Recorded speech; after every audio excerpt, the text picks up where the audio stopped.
بسم اللہ الرحمن الرحیم۔ شروع کرتی ہوں اللہ کے نام سے جو بڑا مہربان نہایت رحم کرنے والا ہے۔ محترم سامعین السلام علیکم۔ امید کرتی ہوں آپ سب جہاں بھی ہوں گے خیریت سے ہوں گے۔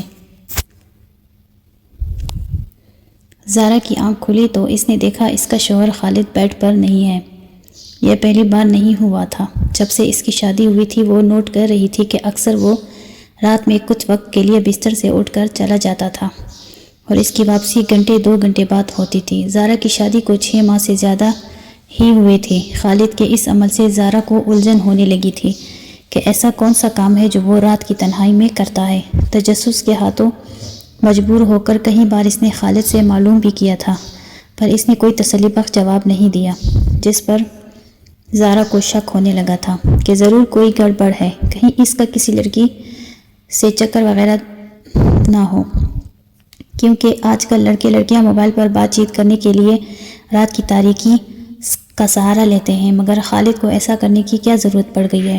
اگر اس کا چکر کسی اور لڑکی سے چل بھی رہا تھا تو اسے ختم کر دینا چاہیے تھا، یا پھر اس سے تعلق رکھنا ہی تھا تو پھر اس سے شادی کر لیتا۔ مجھ سے شادی کا ڈھونگ کیوں رچایا؟ اس نے کبھی تصور بھی نہیں کیا تھا کہ خالد ایسا دل پھینگ قسم کا شوہر نکلے گا۔ اس میں ایسی کیا کمی ہے جو اس کا شوہر دوسری عورتوں سے تعلق قائم رکھنا چاہتا ہے؟ ابھی انہیں ایک طویل زندگی اکٹھے گزارنی ہے۔ اگر دوسری عورتیں اس کے شوہر کی زندگی میں آتی رہیں تو پھر کس طرح وہ اچھی زندگی گزار سکیں گے؟ وہ غصے میں بری بستر سے اٹھی اور کمرے سے باہر نکل گئی۔ اسے اچھی طرح معلوم تھا کہ خالد اس وقت کہاں ہوگا، اسی لیے وہ چھت پر پہنچ گئی۔ چھت پر ایک چھوٹا سا کمرہ بنا ہوا تھا۔ اس کمرے میں خالد اکثر جا کر لیٹ جاتا تھا۔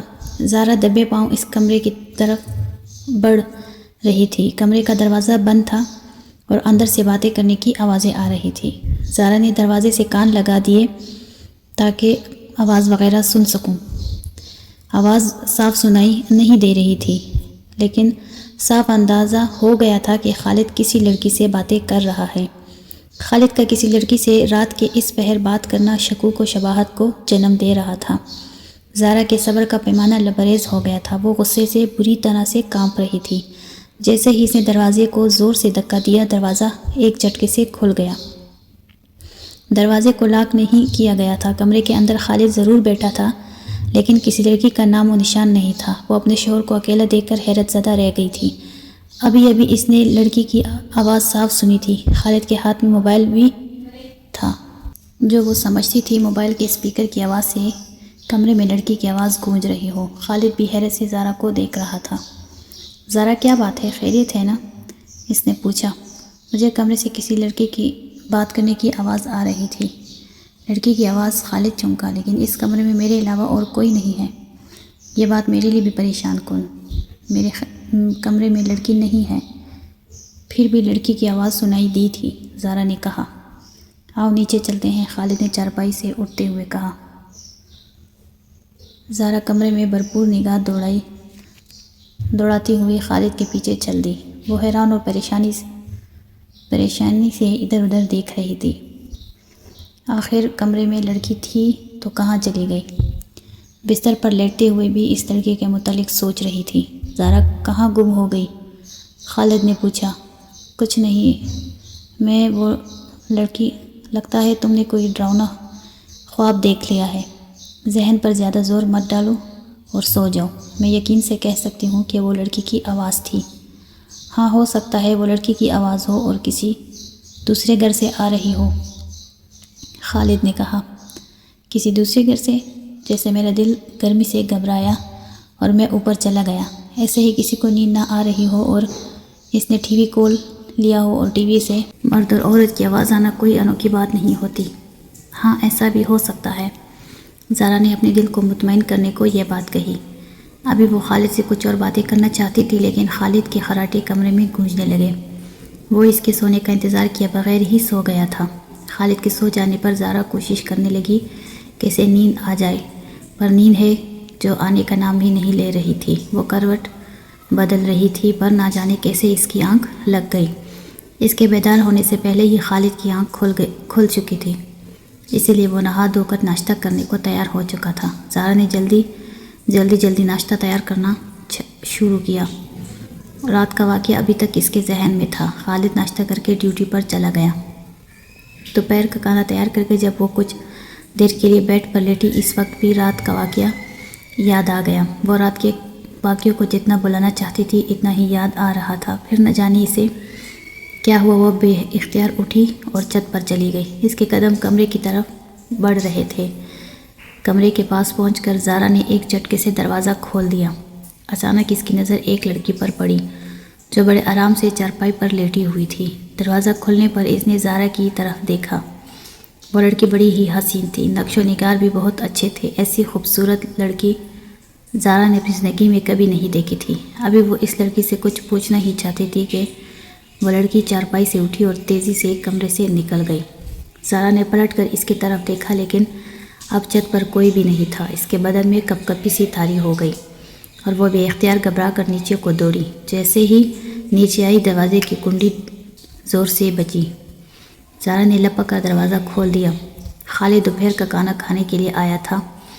وہ اسے گھبرایا ہوا دیکھ کر چونکا۔ کیا بات ہے زارا، اتنی گھبرائی ہوئی کیوں ہو؟ وہ کمرے میں لڑکی وہ چونکا۔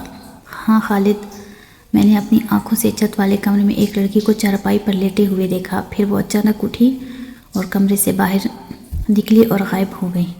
میں گھبرا کر نیچے دوڑی، زارا نے بتایا۔ اس کی بات سن کر خالد کے چہرے کا رنگ اٹھ گیا تھا۔ وہ چور نگاہوں سے کبھی زارا کو کبھی زینی کو دیکھنے لگتا تھا۔ خالد، یہ کیا چکر ہے، مجھے بتاؤ۔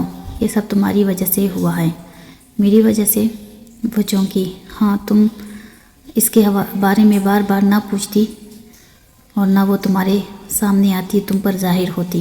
سوچو، تم اس گھر میں 6 ماہ سے رہ رہی ہو، کبھی وہ تمہیں نظر آئی؟ لیکن رات سے تم اس کے بارے میں جاننے کی بے چین ہو، اسی لیے غصے میں اس نے تم پر خود کو ظاہر کر دیا۔ خالد نے غصے سے کہا۔ وہ کون ہے اور اسے تمہارا کیا تعلق ہے؟ تم یہ جان کر کیا کرو گی؟ خالد، میں تمہاری بیوی ہوں اور اس کے بارے میں جاننے کا حق رکھتی ہوں، زارا نے کہا۔ اتنا تو تم جان چکی ہو کہ وہ انسان نہیں ہے، بے چین روح ہے۔ ابھی جلدی میں ہوں، ڈیوٹی پر پہنچنا ہے، اس کے بارے میں رات کو بتاؤں گا۔ خالد نے کہا، ٹھیک ہے، زارا نے خالد کے لیے کھانا نکالتے ہوئے کہا۔ خالد کھانا کھا کر ڈیوٹی پر چلا گیا۔ بے چین روح کے بارے میں معلومات جاننے کے لیے زارا بے چین ہو چکی تھی۔ زارا سرفراز کالونی کی رہنے والی تھی۔ خالد کا گھر ان کے محلے سے 3 گلیاں چھوڑ کر تھا۔ وہ جب بھی پیرٹ آباد ڈیوٹی پر جا رہا ہوتا تھا، زارا اسکول پڑھانے کو نکلتی تھی۔ وہ ایک مقامی اسکول میں پڑھاتی تھی اور وہ انٹر پاس تھی۔ اپنی ڈیوٹیوں پر جاتے ہوئے دونوں کی ایک دوسرے سے نظریں ضرور ٹکرائی تھیں۔ دونوں کی نظروں میں ایک دوسرے کے لیے پسندیدگی موجود ہوتی تھی۔ ایک دن خالد کے گھر والے زارا کے رشتے کے لیے بات چیت کرنے آئے۔ چونکہ دونوں خاندان ایک دوسرے کو اچھی طرح جانتے تھے، اسی لیے بات پکی ہو کر شادی پر ختم ہو گئی۔ خالد جس گھر میں رہتا تھا وہ گھر ان کی شادی ہونے پر چھوٹا پڑنے لگا، اسی لیے خالد نے پیرٹ آباد میں ایک مکان خرید لیا۔ اس سے فائدہ یہ ہوا کہ اب ڈیوٹی کے لیے گھر سے جلدی نہیں نکلنا پڑتا تھا اور کھانے کے لیے وقت پر گھر بھی آ کر کھانا کھا لیتا تھا۔ مکان کرایہ مناسب ہونے کے سبب انہیں کوئی پریشانی نہیں تھی۔ رات کو جب زارا اور خالد بستر پر لیٹے، اس نے پھر بے چین روح کا تذکرہ چھیڑ دیا۔ خالد کے پاس اب کوئی چارہ نہ تھا کہ وہ اس کے بارے میں زارا کو نہ بتائیں۔ زارا، یہ کئی سال پہلے کی بات ہے، میں بے روزگار تھا اور بہتر روزگار کی تلاش میں تھا۔ حیدرآباد جیسے شہر میں روزگار ملنا بہت مشکل کام ہے۔ میں بھی روزگار کے لیے دھکے کھا رہا تھا۔ میرے کئی دوست پیرٹ آباد میں رہتے تھے، اس سے ملاقات کے لیے اکثر میرا پیرٹ آباد آنا ہوتا تھا۔ پیرٹ آباد میں پاور لومز کی صنعت سے ہزاروں لوگ وابستہ ہیں، جس کی وجہ یہ ہے کہ پاور لومز پر زیادہ تر کھادی کپڑا تیار ہوتا ہے۔ ایک نوجوان بیک وقت کہیں مشینوں کو دیکھ سکتا ہے۔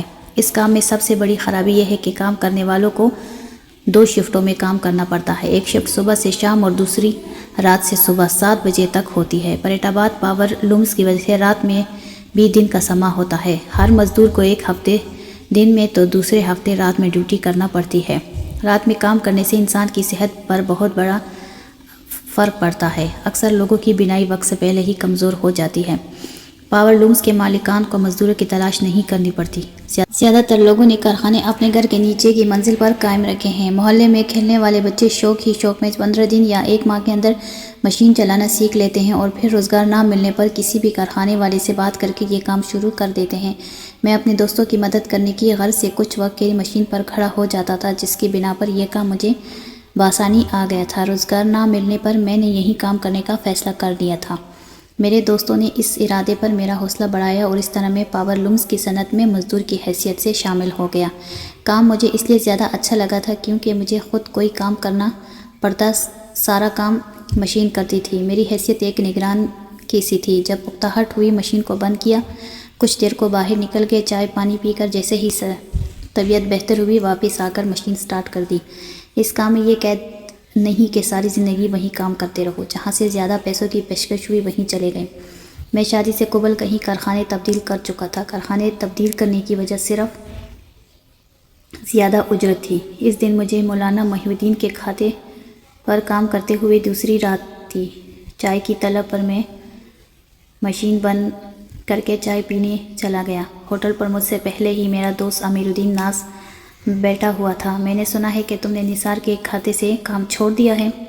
ہاں، میں نے کام چھوڑ دیا ہے۔ کیوں؟ وہ چونکا۔ مولانا محی الدین اس سے زیادہ پیسے دیں گے؟ کیا واقعی مولانا محی الدین کے کھاتے پر کام کر رہے ہو؟ امیر الدین ناز بری طرح سے چونکا۔ کیوں؟ میں ایسے ہی چونکنے والی کون سی بات ہے؟ بات ہے جبھی میں چونکا ہوں۔ اس کے پاس زیادہ تر لوگ کام کرنے سے انکار کر دیتے ہیں۔ جو کام کی حامی بھر لیں تو رات ڈیوٹی آنے پر خود ہی کام چھوڑ کر بھاگ جاتے ہیں۔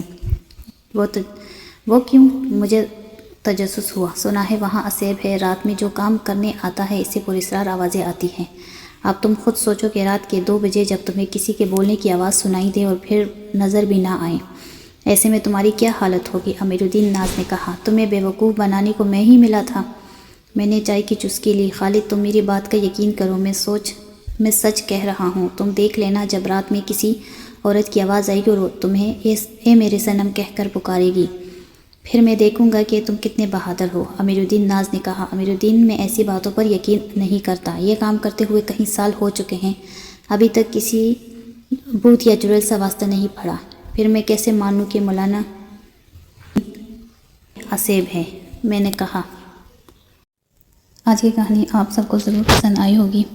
جاتے جاتے ہمارے چینل کو سبسکرائب کرتے جائیں اور بیل آئیکن کو بھی آن رکھیں تاکہ ہماری ہر ویڈیو کا نوٹیفیکیشن آپ کو مل سکے۔ ایسی ویڈیو کے لیے ہمارے ساتھ رہیے، خیال رکھیں اور خود سے بہت سارا پیار کریں۔ ملتے ہیں نیکسٹ ویڈیو میں، تب تک کے لیے اللہ حافظ۔